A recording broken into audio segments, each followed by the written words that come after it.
के स्टार्ट में हम एक बच्चे माइकल और उसके पेरेंट्स को एक पुराने घर में जाता हुआ देखते हैं। माइकल की मदर का बेबी होने वाला था, इसीलिए आने वाले बेबी की वजह से माइकल के पेरेंट्स काफी एक्साइटेड होते हैं और इसी वजह से वो माइकल पर ज्यादा ध्यान भी नहीं दे पा रहे थे, जिससे माइकल काफी अपसेट होता है। यहाँ आने के बाद माइकल के पेरेंट्स बेबी वाले रूम को सजाने लगते हैं। स्कूल में माइकल के क्लासमेट उसका काफी मजाक बनाते हैं क्योंकि माइकल को एक्रोफोबिया होता है, यानी ऊंचाई वाली जगह से डरना। इसी वजह से वो स्विमिंग प्लेटफॉर्म से जंप भी नहीं कर सकता था। लेकिन तभी हम देखते हैं कि माइकल का फ्रेंड उसका काफी साथ देता है। वो सभी बुली करने वाले लड़कों को दूर भगा देता है। एक दिन माइकल को एक छोटा सा क्यूट सा चूहा दिखाई देता है। उसे देखकर माइकल काफी क्यूरियस हो जाता है और उसका पीछा करने लगता है। तब उसका पीछा करते करते वो अपने घर के पास ही बने एक शेड में आ जाता है। इस शेड में आने के बाद माइकल काफी अजीब सा फील करता है। साथ साथ उसे वहाँ पर किसी चीज की आवाज भी सुनाई दे रही थी, जिसकी वजह से माइकल डरते हुए अपने घर की तरफ भागने लगता है। जब माइकल सरप्राइज होते हुए अपने घर आता है तो वो सबसे पहले ये बात अपनी मदर को बताता है, लेकिन उस टाइम माइकल की मदर की हालत काफी खराब होती है, जिसकी वजह से माइकल परेशान हो जाता है और फौरन एम्बुलेंस बुला लेता है। हॉस्पिटल में माइकल की मदर को एक प्रीमेच्योर बेबी गर्ल होती है। तब माइकल अपनी बहन को देखकर काफी खुश होता है, लेकिन उस छोटी सी बेबी को कुछ दिनों के लिए हॉस्पिटल में ही रखा जाता है। घर आने के बाद माइकल अपने फादर को शेड के बारे में बताता है, लेकिन जब ये लोग वहाँ जाकर चेक करते हैं तो इन्हें वहाँ पर कुछ भी नहीं मिलता। इसके बाद कुछ दिन गुजर जाते हैं। इसके बाद माइकल उस शेड के बारे में पता लगवाने के लिए अपने नेबरहुड की एक बच्ची से पूछता है। तब उसकी हेल्प से माइकल उस शेड में चला जाता है। शेड में जाने के बाद उसे एक अजीब सा आदमी वहाँ पर दिखाई देता है। वो आदमी माइकल को काफी बीमार और साथ साथ काफी गरीब भी लग रहा था। तब माइकल उसे देखकर काफी हैरान रह जाता है और घर में वापस आकर अपने फादर को उसके बारे में बताने की कोशिश करता है, लेकिन माइकल के फादर अपने होने वाली बेबी की वजह से काफी परेशान थे,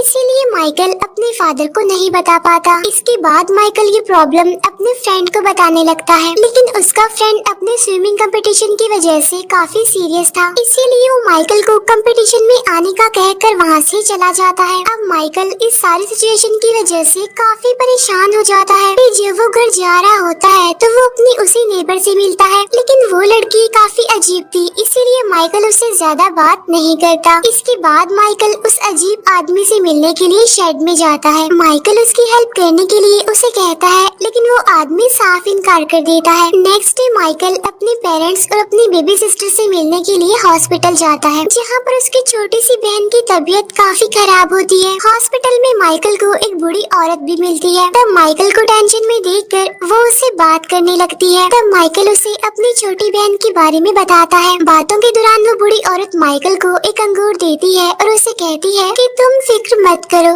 सब कुछ ठीक हो जाएगा, देखना। फिर रात के टाइम घर में खाना मंगवाया जाता है। तब बचा हुआ खाना माइकल उस शेड वाले गरीब आदमी को देने जाता है। तब वो आदमी काफी खुशी से उसका खाना खाने लगता है। यहाँ पर माइकल उस आदमी की बैग को अजीब सा नोटिस करता है, साथ साथ उसे वहाँ पर छोटे छोटे विंग्स भी दिखाई देते हैं। नेक्स्ट डे माइकल जब हॉस्पिटल जाता है तो वो उस बूढ़ी औरत को उस गरीब आदमी के बारे में बताता है। तो वो बूढ़ी औरत माइकल को कहती है कि तुम्हें उस आदमी की हेल्प करनी चाहिए। इसके बाद वो माइकल को दोबारा से एक अंगूर देती है। इसके बाद माइकल की बहन घर आ जाती है। तब माइकल अपनी बहन को देखकर काफी खुश होता है। इसी खुशी में वो उस आदमी को कुछ खाना और कुछ मेडिसिन लाकर देता है ताकि वो जल्द से जल्द ठीक हो जाए। तब उन मेडिसिन से वो आदमी ठीक होने लगता है। एक दिन माइकल अपने फ्रेंड के साथ जंगल में खेल रहा होता है, तभी अचानक से उसे रियलाइज होता है कि उसके घर में कुछ बुरा हुआ है, इसीलिए वो भागते हुए घर जाता है। तो उसे पता चलता है कि उसकी छोटी बहन की तबीयत काफी खराब है। उसे इमरजेंसी में हॉस्पिटल लेकर जाया जाता है। इसके बाद माइकल दोबारा से डिप्रेस्ड होने लगता है, इसीलिए वो झाड़ियों पर ही अपना गुस्सा निकालता है। यहाँ पर वो अजीब आदमी भी माइकल का डिप्रेशन समझ रहा था। इतनी ही देर में वहाँ पर माइकल की नेबर आ जाती है। तब माइकल का मूड ठीक करने के लिए वो उसे एक लेक के पास लेकर जाती है।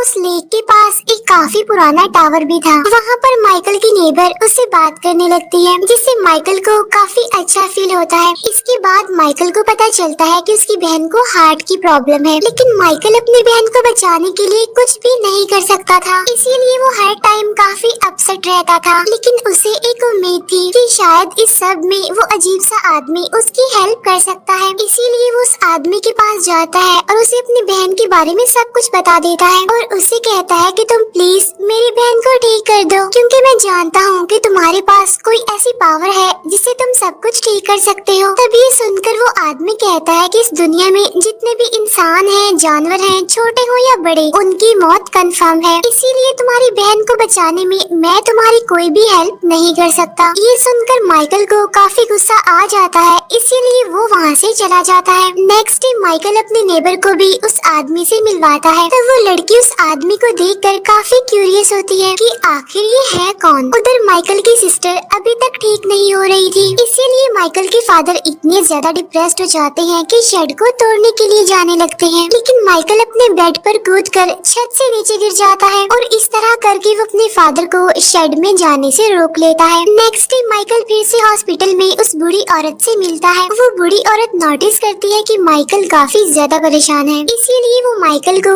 जिंदगी की डिफिकल्टी से लड़ने के लिए इनकरेज करती है। यहाँ पर डॉक्टर्स बताते हैं कि उस बच्ची को हार्ट का ऐसा प्रॉब्लम है जिसका कोई भी ट्रीटमेंट नहीं है। इसके बाद रात में जब माइकल के फादर घर की सफाई कर रहे होते हैं, तब वो शेड को दोबारा से खत्म करने के लिए जाने लगते हैं। काफी रोकने के बाद भी वो नहीं रुकते, इसीलिए माइकल उस जलते हुए शेड से उस आदमी को फौरन बाहर निकाल लेता है और अपने नेबर की हेल्प से उस आदमी को उसी टावर में छुपा देता है। लेकिन सरप्राइजिंगली उस आदमी की हेल्प करने की वजह से माइकल के साथ भी अच्छा होने लगता है। लाइक उसके फादर माइकल को समझाते हैं कि बच्चे जितने भी दिन हमारे पास है, हम सब काफी अच्छे से रहेंगे। वो लोग उस बच्ची के लिए पूरा रूम सजाते हैं। इसके बाद उस छोटी बच्ची को घर लाया जाता है। इसके बाद वो लोग खुशी खुशी रहने लगते हैं। इसके बाद माइकल और उसकी नेबर खाने का सामान इकट्ठा करते हैं और उस गरीब आदमी की हेल्प करने के लिए जाते हैं। अब क्योंकि इतने अच्छे से उस आदमी का ख्याल रखा जा रहा था, इसीलिए वो आदमी अब ठीक होने लगता है। इसके बाद वो आदमी बताता है कि मेरा नाम स्केलिंग है और मैं कोई इंसान नहीं हूँ, बल्कि मैं क्रिएचर हूँ, और जब से इंसान इस अर्थ पर है, मैं भी तब से यहाँ पर रह रहा हूँ। इसके बाद वो लोगों को अपने विंग्स भी दिखाता है जो कि टूट गए थे। अब स्केलिंग आहिस्ता आहिस्ता हील हो रहा था और एक दिन तो वो उठकर चलने भी लगता है। माइकल ने जब स्केलिंग को उस आग से बचाया था, तो उस दौरान उसके हाथ काफी जल गए थे। इसके बाद स्केलिंग माइकल और उसके नेबर का हाथ पकड़ता है, जिसकी वजह से वो हवा में फ्लाई करने लगते हैं। इसके बाद माइकल और वो लड़की स्केलिंग के विंग्स अच्छे से साफ कर देते हैं और उसे काफी अच्छा बना देते हैं। इसके बाद माइकल और उसके नेबर वहाँ से चले जाते हैं। तभी माइकल देखता है कि उसके हाथ पर जो जले हुए निशान थे वो बिल्कुल ठीक हो गए हैं। इसका मतलब ये है कि स्केलिंग एक जादुई क्रिएचर है और वो इतने टाइम से जिंदा रहने की वजह से काफी परेशान और डिप्रेस्ड हो गया था और इसी वजह से वो चुपचाप भी रहता था। उसे अपनी लाइफ में कोई भी होप नजर नहीं आती और ना ही उसे खुद पर यकीन था। नेक्स्ट डे माइकल की बहन का ऑपरेशन था, इसीलिए माइकल काफी परेशान होता है। वो जल्दी से स्केलिंग के पास आकर उससे हेल्प मांगता है कि प्लीज मेरी बहन को ठीक कर दो, लेकिन स्केलिंग उसे कहता है कि इसमें मैं तुम्हारी कोई भी हेल्प नहीं कर सकता। इसके बाद माइकल अपसेट होकर उस बूढ़ी औरत से मिलने के लिए हॉस्पिटल जाता है, जहाँ पर उसे पता चलता है कि कल रात ही उस बूढ़ी औरत की मौत हो गई है। तब माइकल को उस बूढ़ी औरत की बात याद आने लगती है।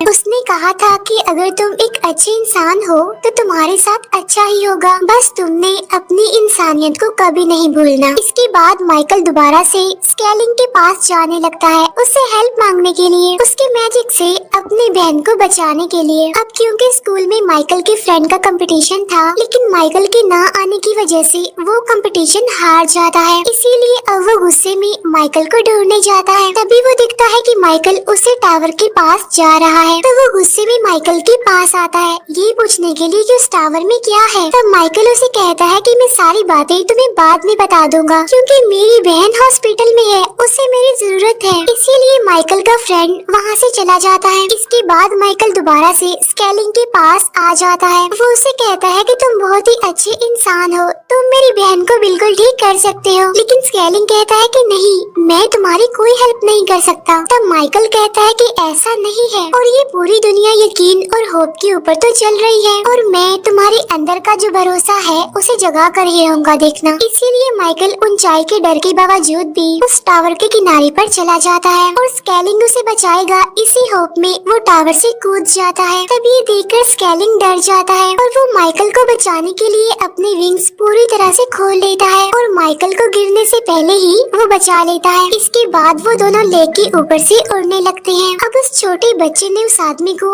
काइंड ऑफ दोबारा जिंदा कर दिया था। उसे एक उम्मीद दी कि इस दुनिया में बहुत सारे ऐसे लोग भी हैं जिन्हें स्केलिंग की हेल्प की जरूरत है। इसके बाद स्केलिंग अपनी लाइफ पहले की तरह फील करता है। वो दोनों आसमान में काफी देर तक फ्लाई करते हैं और इसके दौरान माइकल सो जाता है। तब स्केलिंग माइकल को एक सेफ जगह पर रख देता है और हॉस्पिटल में माइकल की बहन को देखने के लिए जाता है। वो अपने मैजिक से माइकल की मदर को सुला देता है। इसके बाद वो उस छोटी सी बच्ची को अपने हाथ में उठा लेता है। अब देखते ही देखते वो बच्ची जो इतनी ज्यादा बीमार थी ठीक होने लगती है। तब ये देखकर डॉक्टर्स भी काफी हैरान रह जाते हैं। नेक्स्ट डे माइकल की नेबर उसे जगाती है। इसके बाद माइकल भागते हुए अपनी बहन को देखने के लिए जाता है। तब अपनी बहन को बिल्कुल ठीक देखकर उसकी आंखों में खुशी के आंसू आ जाते हैं। वो जानता था कि ये सब कुछ स्केलिंग की वजह से ही हुआ है। अब स्केलिंग के पेरेंट्स भी काफी खुश थे। माइकल अपनी बहन का नाम वो रखता है जो उस बूढ़ी औरत का नाम था, ताकि वो हमेशा